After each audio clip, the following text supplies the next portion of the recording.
This is the CHRILLCAST. I'm Chris. And I'm Will. And I'm Carl. And we're still showing Oceanhorn because I messed up and didn't remember to change it. This is still, go by Oceanhorn. Yeah, go by Oceanhorn. Yes. We're gonna advertise them multiple times this week. Exactly. So this is FANDOM Fridays, and we have our special guest Carl for the last time this week. Do you want to give us a quick little recap of who you are? Oh yeah, I am an indie game reviewer. Basically, I review indie games a lot, and I interview the devs when I get the chance to. I have a show called Early Access Investigation where I look at early access titles and how they present themselves, and see if it's a risk or not. I also have talking head videos where I just take one topic apart and talk about that. And I have a podcast on my own called The Indie Intermission, where we talk about everything. Yeah, that's basically it. That's basically me. Alrighty. Yeah, well, go check out Carl if you haven't yet by the end of this week. Then give him a couple more subscribers. Get him to that great triple-digit number he's looking for.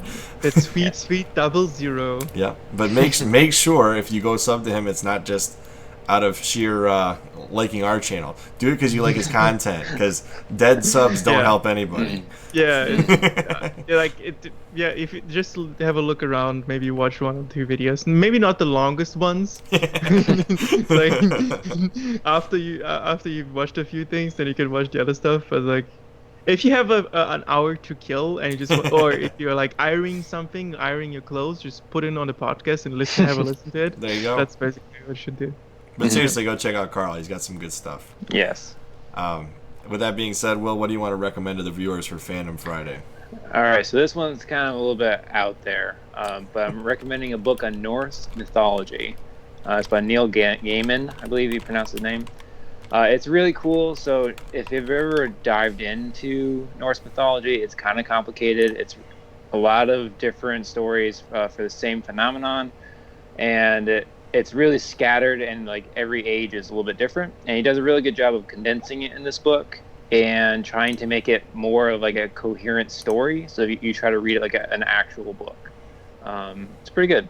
It's very different than the Marvel story of Thor. I can't imagine why. Well, you know the Fenrir, that giant wolf in Thor Ragnarok, is actually Loki's kid. What? Yeah. What? He does the little diddly with a giant, and for some reason he has a wolf baby. Okay. Okay. Yeah. Okay.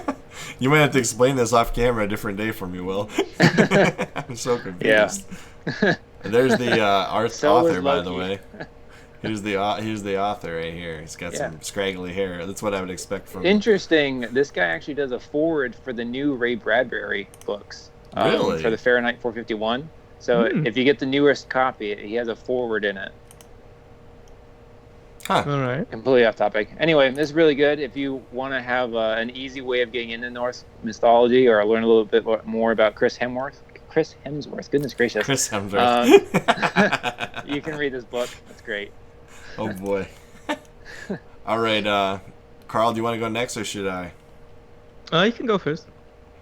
I'm going to recommend a board game. We're going to go a little off video games for once. Old school, yeah. We're going to talk about the Trogdor board game. I'm not sure how hard it is to attain nowadays because there's a crazy fandom that bought it. But I'm part of the fandom that bought it. And the game itself, it's a cooperative game. So if you like games where you get to play together with your friends to achieve a single goal, this is the game for you. It's actually, even with this ludicrous art style and just crazy theme that it's got going on, it has a lot of complex gameplay, really well-designed gameplay, which allows you to take turns working together. So like one person will control Trogdor for their turn, and then the enemies will move, and then the next person will control Trogdor, and then the enemies will move. So you kind of have to work together to use each other's turns to each other's advantage, and the overall theme fits the gameplay, and the overall cards are just beautifully done. If you can get a chance to upgrade to the plastic figurines, they're really nice. I did an unboxing of this on our Ambient unboxing channel. I don't recommend you spending the $2,000 to get this insane wood board, but some people do, so that's fine. You can get that if you want. But yeah, this is a high quality game made around a theme of a show that I watched when I was younger. So nostalgia plays a big part of this. Mm-hmm. But high quality game, high quality pieces, great artwork, great theme, just all around great board game. I have no qualms with this whatsoever. Wow, other than I paid too much for it. But go support these guys. I mean, they did so much work on early Flash video. They did a lot of. It was all free. The website was entirely free, and they just decided to give back to the community by making this board game, something that I really loved. And I think they deserve every cent that they made. It's a great game, and they did a lot of good content for me when I was younger, so I appreciate it. What are you here to talk about today, Carl? Ooh, there's this game called Risk of Rain 2. It sold probably over 500,000 copies already. It's an indie game developed by 3 people called Hapu. Yeah, they're called Hapu. They are being distributed by Gearbox, yeah. But the developers are Hapu. This trailer, I don't like this one, and you probably can see a comment from myself saying this is the worst representation of the game you will ever see. Let's see if we can find it. You probably can't find it. It's buried somewhere. But We'll find it. This is the worst representation of the game you can ever bring, because it does not represent what the game is actually about. So it's basically a roguelite game where you land somewhere on a planet and you have a stage, and you have to go through the stage, activate a portal, defeat the boss, and during all of this you have to get resources basically. And resources are items, and items provide you with power. At the end, it can get very crazy, where you're like one-shotting everything because you're so strong, and you're jumping all over the place, and you're running like a maniac. And that's basically the main gameplay loop. It's not finished though. They are planning to finish it, I think, next year around the same time. I think a story campaign is coming. There are several features that they have. They will bring 2 different survivors, which are characters, into the game, and they have also skill. They will make that you can at some point will be able to choose between skills for the survivors. So they have a lot. At the end of when it's finished developed, it's probably gonna be a game between 100 and 200 hours that you can fill easily. Wow. Easily. Okay. And it's co-op gameplay where you can play with people. So yeah. Is this like a better representation of the gameplay? This is a better representation of the gameplay, yeah. So I know that what was the original Risk of Rain a side scroller? Yeah, the original Risk of Rain was a 2D also roguelite game. But and it had all the characters as well, but it had a better fleshed out story. But it was the same thing. Oh, you know what? Limited Run released this in physical form, I think. Mm-hmm. It's a very. I'm working on actually reviewing the whole thing. The problem is I want Risk of Rain 2 to finish first, and then I want do a double trouble and review both of them. Mm-hmm. Are you the type that likes to get every achievement before you review a game online? Every game reviewed on my channel has been 100% completed. There's not a single game that has not been 100% completed. I guess I got a little ways to go before I review Persona 4 Golden Will. Yes.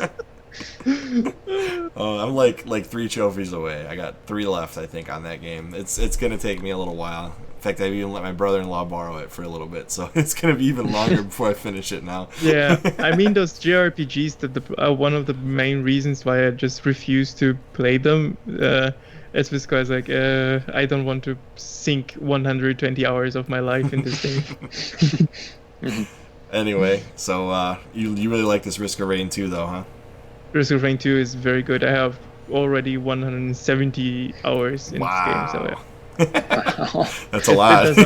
It does not get boring. At least for me, like you will at least get 20 hours out of it. Like at least, I can promise you that. Anybody that would be playing it, like picking it up today, would get at least good 20 hours of enjoyment out of it. Yep, at least. As long as you're into roguelites, right? I would say everyone that likes third-person shooters. Oh, really? Okay. Yeah. The roguelite element is very, very light. It's very light. Like it's like Coke Zero, and then no, it's like Coke Light, and there's Coke Zero. That's basically Coke Zero of the roguelites. That's a metaphor I've never heard before. Mhm. Okay, well, as a reminder, go check out Norse Mythology by Neil Gaiman. Gaiman, however you pronounce that. Go check out the Trogdor board game if you can find a way to get a copy, and check out Risk of Rain 2. Indie dev, good darling of the indie devs.